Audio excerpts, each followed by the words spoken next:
So welcome to this update video. You can see all is pretty quiet in the East Pacific right now. I mean, you can see conditions look rather unfavorable. You can see some upper level winds here, a lot of convergence aloft, and that's creating some very hostile environment for tropical cyclone genesis. However, in the West Pacific is where the MGL is located. Even a little bit in the Central Pacific, you can see some of the enhanced convection, probably honestly partially associated with the El Nino Bay State. You can see, you can tell that the conditions are more favorable in the Western Pacific than the Eastern Pacific.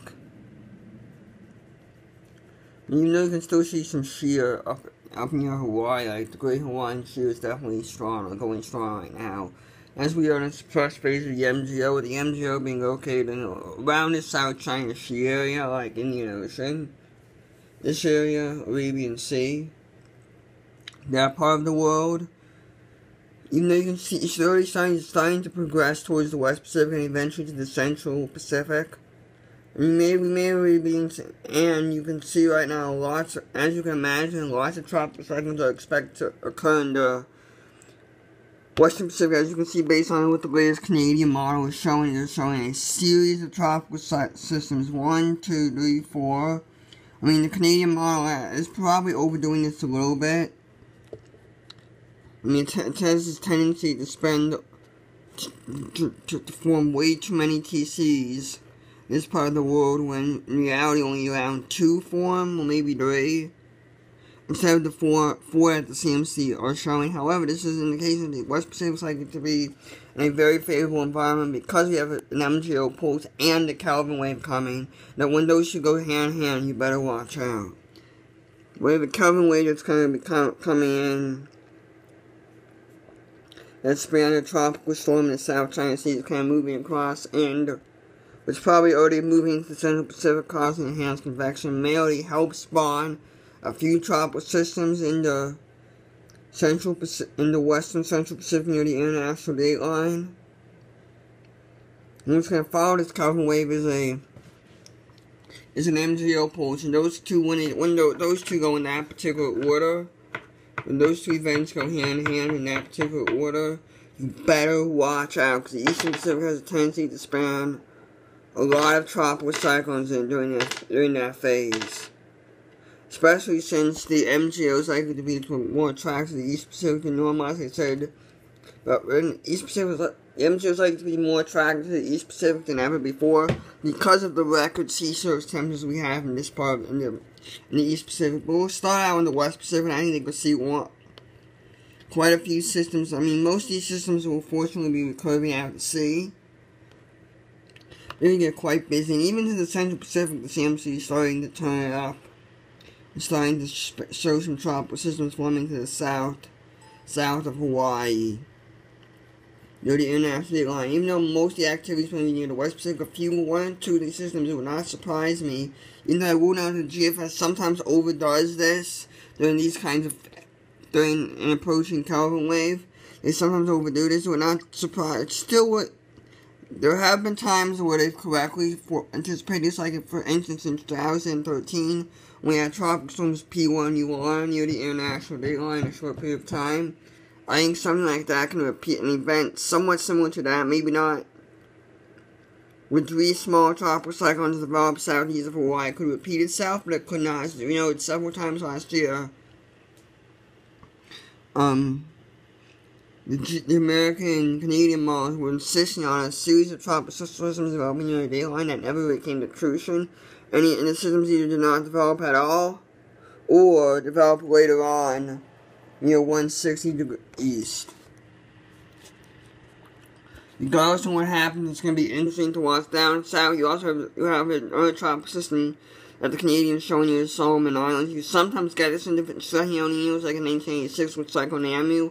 And the best example I can think is probably Cyclone Keely in 1997. I mean, it's a distinct possibility, but since I'm not going to expect the system to develop in the South Pacific because no other models show that. And however, this is not quite a done deal yet. You can see the GFS This doesn't show that much development in the Central Pacific for 5 days. And then it starts to show a tropical system developing near 180 and possibly another system down. And it also shows quite an active monsoon trough. And something to watch out for is multiple tropical cyclones can span up in a short period of time. When you get this kind of active monsoon trough, once it breaks down, you also see a very small developing tropical cyclone developing on Monday. Next Monday, so June 29th. It's going to be 6 days from now, so it's going to be definitely something to keep an eye on. Again, this may not happen, but the GFS is showing a couple systems. I believe the next name on the list is Iaka. I don't even remember the next name on the list, but whatever it is. That name could be used in a week or so. I will know, however, it's somewhat unusual for it to get systems in late June, early July. This is more like an August kind of pattern. However, I will know that we knew something unusual. We almost got two mid-May tropical cyclones out right here near 140W. So, and the season's been warmer than normally so far. So. I'm not saying we're going to see multiple Central Pacific tropical cyclones, but it's definitely a distinct possibility, especially with the favorable MJO poles coming in. However, the European is even less aggressive, and in fact doesn't show really that much aside from a close alone near Hawaii. Doesn't really show anything else. In fact, shows most of the Central Western Pacific being dominated by high pressure, and shows a weaker Great Hawaiian shear and being sandwiched between a high pressure system off the west coast of Baja California, and also starts showing the monsoon door opening from moisture from the Gulf of California because of the high pressure with the Four Corners region.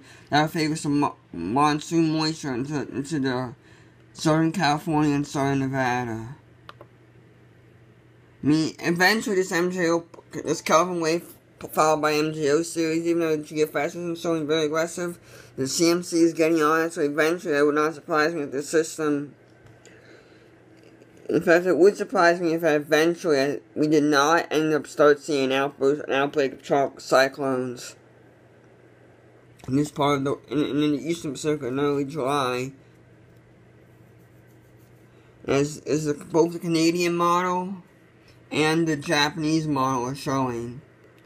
You can also see the what do you want to call?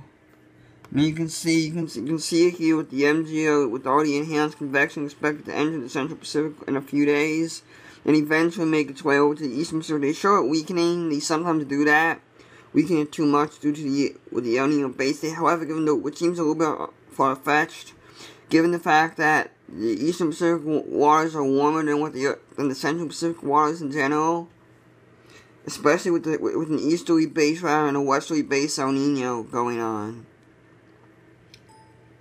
Anyhow, that'll do it for now. Hope you guys enjoyed this video. Bye.